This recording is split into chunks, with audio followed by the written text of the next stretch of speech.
Good afternoon, Radio Changelo, restoring everything in Christ with love and truth. With the main news, I'm Kennedy Mbewe Jr. The headlines explain what you will do for the differently abled persons once elected. A 1-month-old baby stolen at Kitwe's Nagadoli Market. 30 European youths appear in court. Kindly be informed that we are also streaming live on the Radio Changelo Facebook page to you following us on social media. The details. Differently abled persons in Kitwe's Luangwa Township have denounced political violence ahead of the August 12 general elections.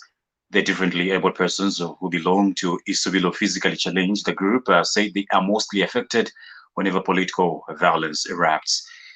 Speaking to Radio Chingling News today, the differently abled persons also said they want political leaders who are vying for various positions to explain what plans they have for them.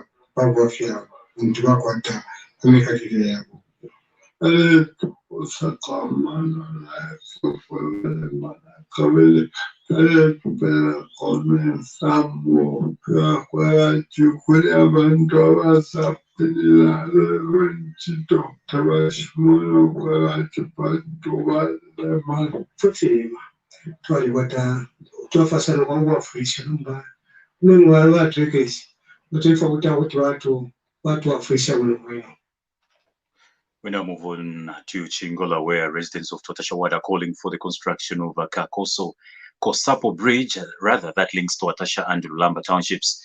The residents regretted that the authority has failed to construct the bridge ever since it was washed away some years ago. Speaking to Radio Chingla News in Chingola, the residents explained that crossing to Lulamba township is difficult owing to lack of a bridge.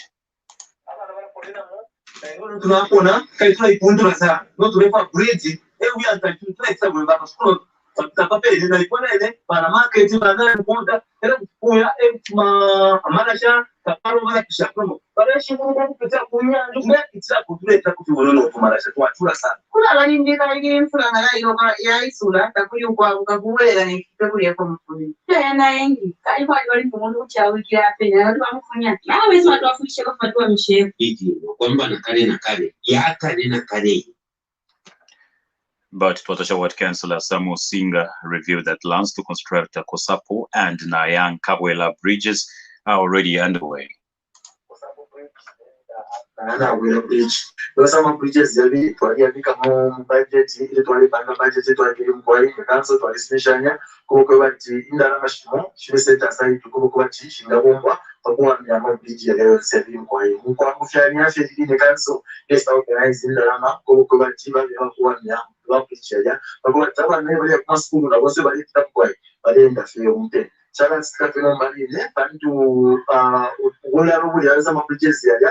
project I don't know. My project I got to talk with one now if much time we want to win nobody may feel to the one that really should win.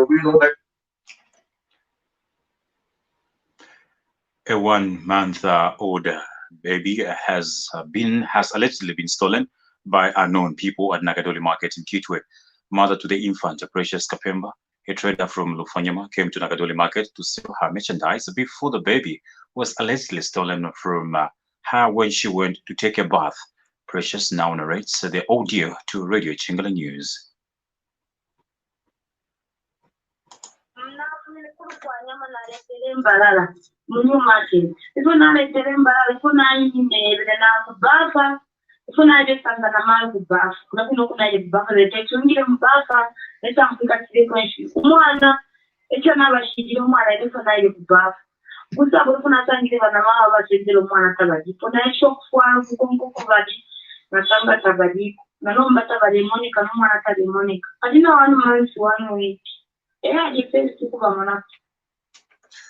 And the Association of Vendors and Marketeers of Vema Zambia, Kitwe District Chairperson Aston Sakala has described the incident as unfortunate.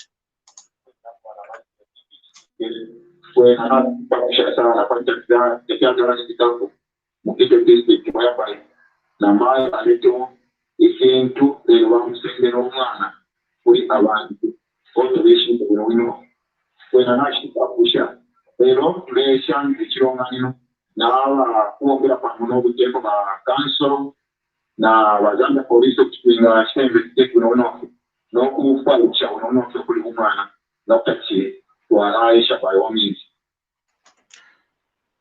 30 European youths in Kitwe that were apprehended by police and charged with the conduct likely to cause the breach of peace during the Youth Day holiday have today appeared before the courts of law and pleaded guilty. The youths were detained. The youths were detained in different police stations, appeared in the magistrate court. Friday, March 19th, 2021 has been set as the date of sentencing in the matter. The European youths have since been taken to Finsa Correctional Facility. The Community Action Against Corruption, CAAC, says the ruling by the Constitution Court on issue of having grade 12 certificate has the potential of disqualifying good political leaders in both the ruling and the opposition political parties. According to the Constitution Court, grade 12 certificate is that one which, according to the Concord, rather, grade 12 certificate is that one which has 5 O levels or better, meaning that anything else is not grade 12 certificate. Not even a professional degree qualifications can replace a grade 12 certificate.